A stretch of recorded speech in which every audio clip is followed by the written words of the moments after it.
రెక్కలు విప్పిన ఉత్తరాంధ్ర, సంతోషాన్ని పంచుకుంటున్న ఆంధ్రప్రదేశ్. అల్లూరి సీతారామరాజు విమానాశ్రయంతో ఉత్తరాంధ్ర కళలకు రెక్కలు వచ్చాయి. ఉత్తరాంధ్ర ఆర్థిక ప్రగతికి ఊతమిచ్చేలా కార్యకలాపాలు మొదలయ్యాయి. అల్లూరి సీతారామరాజు అంతర్జాతీయ విమానాశ్రయం ప్రారంభోత్సవ కార్యక్రమాన్ని అత్యంత వైభవంగా నిర్వహించారు ముఖ్యమంత్రి నారా చంద్రబాబు నాయుడు. ఈ విమానాశ్రయాన్ని ఏరోస్పేస్ హబ్గా తీర్చిదిద్దాలని సూచించారు.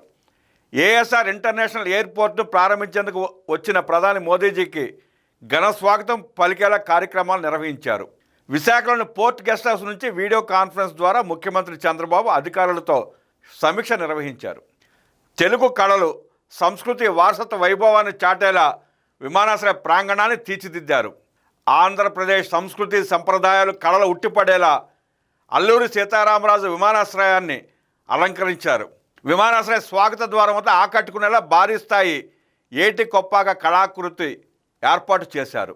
విమానాశ్రయ ప్రాంగణం లోపల ఆంధ్రప్రదేశ్ సంస్కృతి అద్దం పట్టేలా తోలుబొమ్మలు, బొబ్బులి వీణ, నాదస్వరం, లేపాక్షి, నంది చిత్రాలతో పాటు భౌగోళిక వారసత్వాన్ని చాటే బంగినపల్లి మామిడి పండు లాంటి చిత్రాలను అలంకరించారు. ప్రత్యేకించి ప్రధాని మోదీకి ఘన స్వాగతం పలికేలా 13,500 మంది గిరిజన మహిళలతో దింసా నృత్యాన్ని నిర్వహించారు. రిహార్సల్గా చేసిన ఈ నృత్యానికి గిన్నీస్ వరల్డ్ రికార్డు కూడా సాధించారు. అలాగే విమానాశ్రయంలో దేశంలోనే అతిపెద్ద ఎల్ఈడి డిస్ప్లే వాల్ ఏర్పాటు చేశారు. విమానాల రాకపోకలు, సర్వీసుల వివరాలు తెలియజేసేలా ప్రయాణికుల కోసం ఎల్ఈడి వాల్ను ఏర్పాటు చేశారు.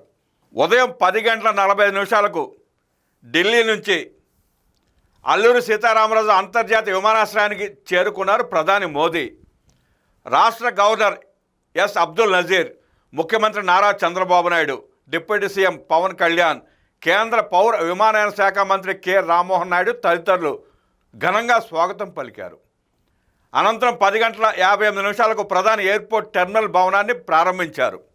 దాదాపు 12 నిమిషాల పాటు టెర్మినల్ భవనంలో గడిపారు. విమానాశ్రయంలో ఏర్పాటు చేసిన తెలుగు కళాకృతులు, సంస్కృతి, వారసత్వ వైభవాన్ని చాటి చెప్పేలా ఏర్పాటు చేసిన చిత్రాలను ప్రధాని తిలకించారు.